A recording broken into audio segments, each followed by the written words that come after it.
আর এবারে যেহেতু দুটো করে ব্যালট ম্যানেজ করতে হবে, সময়ের ব্যাপারটা আমাদেরকে সবাইকে সংবেদনশীল হতে হবে।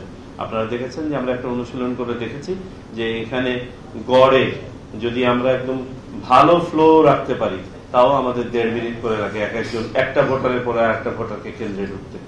আর একটা voter on an average 3 minute 52 second করে সময় নিচ্ছে ভিতরে, অন এন এভারেজ। যে না পড়ে সিল দিচ্ছে তার কমপক্ষে 2 মিনিট লাগছে, আর যে পড়ে সিল দিতে যাচ্ছে সে 7-8 মিনিট পর্যন্ত নিয়ে নিচ্ছে। প্রশিক্ষণ কারোরই জন্যই পর্যাপ্ত নয়। প্রশিক্ষণ এমন একটা জিনিস, এটা প্রতিদিন আমাদেরকে করতে হয়। নতুন তথ্য প্রযুক্তি ইভেন্ট সবকিছু হ্যান্ডেল করার জন্য। তো আমি মনে করি যে আমাদের আরএফইডি সহকর্মীদের জন্য যে উদ্যোগটা নেওয়া হয়েছে নির্বাচনী প্রশিক্ষণ ইনস্টিটিউট এবং ইউএনডিপির ব্যালট প্রজেক্টের সমন্বিত উদ্যোগে, এটা অত্যন্ত সময়োচিত একটা উদ্যোগ এবং ইনশাআল্লাহ এটা সাকসেসফুল হবে। তবে এটাতে আপনাদের স্বতঃস্ফূর্ত অংশগ্রহণ, সময় মতো অংশগ্রহণ, সঠিক সংখ্যায় অংশগ্রহণ অত্যন্ত জরুরি। এবং শুধু এখানে অংশগ্রহণই নয়, এটাকে নিয়ে একটু কন্টেম্পলেশন, নিজেদের মাঝে আলোচনা করা, একটা সুন্দর পর্যালোচনা করা, বিতর্ক করা যে আর কিভাবে ভালো করা যেত। এখান থেকে আমরা যে জিনিসগুলো, যে টপিকগুলো আলোচনায় আসলো, সেই টপিকগুলোকে যেভাবে উপস্থাপন করা হলো আর কিভাবে উপস্থাপন করা যেত, তাহলে পরে সবার আইডিয়াগুলোকে এক জায়গায় এনে যদি একটা মেল্টিং পটে নেওয়া যায়, আমার মনে হয় আমরা সবাই উপকৃত হব।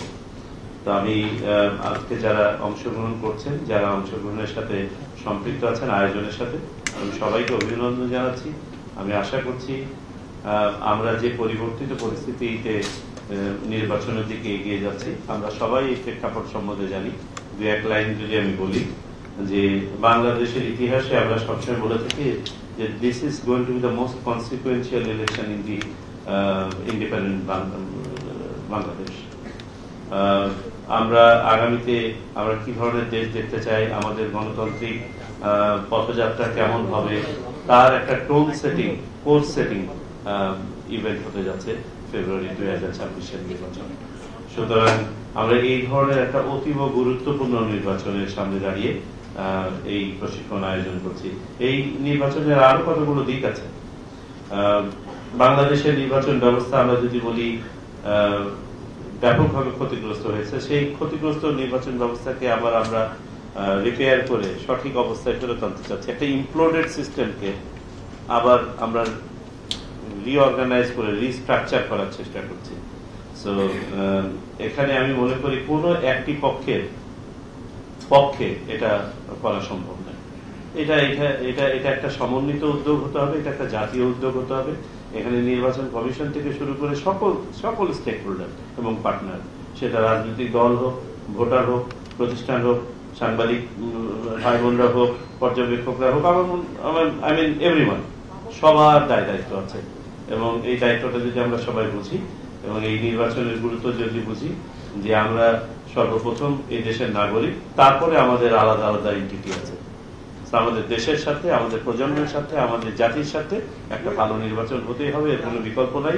এবং সেখানে আমাদের যার যে ভূমিকাটা রাখা দরকার সেটা যেন আমরা সচেতন ভাবে পালন করি। তো যাই হোক, এই প্রশিক্ষণ নিয়ে যদি আর একটি কথা বলে শেষ করি, যে এই প্রশিক্ষণে সবকিছু ইনক্লুড করা যাবে না। হয়তো কিছু ইস্যু নিয়ে আমরা আলোচনা করতে পারবো। ইট ক্যানট বি অল ইনক্লুসিভ, একদিনে সব বিষয় নিয়ে আলোচনা করা সম্ভব না। আমি মনে করি আপনারা এখানে যেহেতু সারাটা দিন ব্যয় করেন আরএফইডি সদস্যরা, আপনারা part and parcel of election commission and election process, election journalism, আপনারা এই সময়ের মধ্যে যে সময়গুলো ফাঁকা পান, আরো ছোট ছোট বিষয়গুলো নিয়ে আলোচনা করবেন in small group and larger group, আমি আশা করি। এবং সেখান থেকে যদি আমাদেরও কিছু নেওয়ার থাকে আমাদেরকে জানাবেন, বা আমাদেরও যদি কিছু কন্ট্রিবিউট করার থাকে সেটা আমাদেরকে জানাবেন। নির্বাচন কমিশনের পক্ষ থেকে আমরা we have kept our doors open, কারণ আমরা মনে করি আরএফইডি তথা সাংবাদিকগণ আমাদের একটা অবিচ্ছেদ্য অংশ এবং অত্যন্ত গুরুত্বপূর্ণ অংশ। আপনারা শুধুমাত্র জিনিসটাকে স্পটলাইটে নিয়ে আসেন না, সবাইকে সোজা কোর্সে রাখার জন্য আপনারা একটা বড় ভূমিকা পালন করেন। সেটা প্রার্থী হোক, নির্বাচন আয়োজনের সাথে যারা সম্পৃক্ত তারা হোক, সাধারণ ভোটার হোক, সমর্থক, সবার জন্য। সুতরাং আপনাদের ভূমিকাটা অতীব গুরুত্বপূর্ণ। It is more of a I would say part of transparency. আমরা যে ট্রান্সপারেন্ট ইলেকশনের কথা বলি, সেই ট্রান্সপারেন্ট ইলেকশনের সবচেয়ে বড় নিয়ামক শক্তি হচ্ছে সাংবাদিকতা। তো আপনারা, আপনাদের জন্য আমাদের দরজা সবসময় খোলা থাকবে। যে কোনো সহযোগিতার জন্য আমাদের কাছে আসবেন। আর জেবেল যে কথাটা বললো, আমার মনে হয় আপনাদের 3-4টা পয়েন্ট ছিল। আমরা তো বলেছি যে এগুলো অ্যাসিওর হবে। আপনারা চেয়েছেন যাতে অনির্দিষ্ট সময়ের জন্য কেন্দ্রের ভিতরে থাকতে পারবেন। আমরা শুধু বলেছি কক্ষের ভিতরটাতে ওখানে একটা লিমিটেশন রাখতেই হবে, তাহলে কক্ষ ম্যানেজমেন্ট ইউ ডু আন্ডারস্ট্যান্ড, সেটা সম্ভব হবে না। দ্বিতীয়ত আপনারা বলেছেন যাতে ভুয়া সাংবাদিকরা কোনো একটা কার্ড নিয়ে যেতে না পারে, যে কারণে আমরা কিউআর কোড চালু করছি। আপনারা বলেছেন যাতে করে আপনাদের কাজগুলো, ইন্টারভিউ নেওয়া ইত্যাদি ইত্যাদি, এই কাজগুলো যেন আপনারা নিরবিচ্ছিন্নভাবে করতে পারেন। আমরা সেটা বলছি আপনারা করবেন। শুধু ওই যে খেয়াল রাখতে হবে যে ইলেকশন অপারেশন যেটা অনগোয়িং, সেটা যেন ক্ষতিগ্রস্ত না হয়। আর এবারে যেহেতু দুটো করে ব্যালট ম্যানেজ করতে হবে, সময়ের ব্যাপারটা আমাদেরকে সবাইকে সংবেদনশীল হতে হবে। আপনারা দেখেছেন যে আমরা একটা অনুশীলন করে দেখেছি যে এখানে গড়ে যদি আমরা একদম ভালো ফ্লো রাখতে পারি, তাও আমাদের 1.5 মিনিট করে রাখে একজন, একটা ভোটারের পরে একটা ভোটারকে কেন্দ্রে ঢুকতে। আর একটা voter on an average 3 minute 52 second করে সময় নিচ্ছে ভিতরে, অন এন এভারেজ।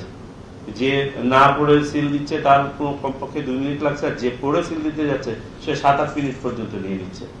এই যেখানে বাস্তবতা। এবং আমরা এটাও জানি যে আমরা ইনডেফিনিট নাম্বার অফ সেন্টারও বাড়াতে পারবো না, ইনডেফিনিট নাম্বার অফ বুথও বাড়াতে পারবো না। আমাদের বুথ ব্যবস্থাপনাকে আরো স্মার্ট করতে হবে। সো আমরা সেদিকেই হাঁটছি, সেটাই করার চেষ্টা করছি। রবিবারের দিন আমরা ফাইনাল ডিসিশন নিব ইনশাল্লাহ, কমিশন সবাই। তো আপনারা এই সংবেদনশীলতাগুলো, এই বাস্তবতাগুলো নিজেরাও ধারণ করবেন, করে আপনাদের কাজটার জন্য আবার যথাযথভাবে আপনারা পালন করতে পারেন, সেটা আমরা নিশ্চিত।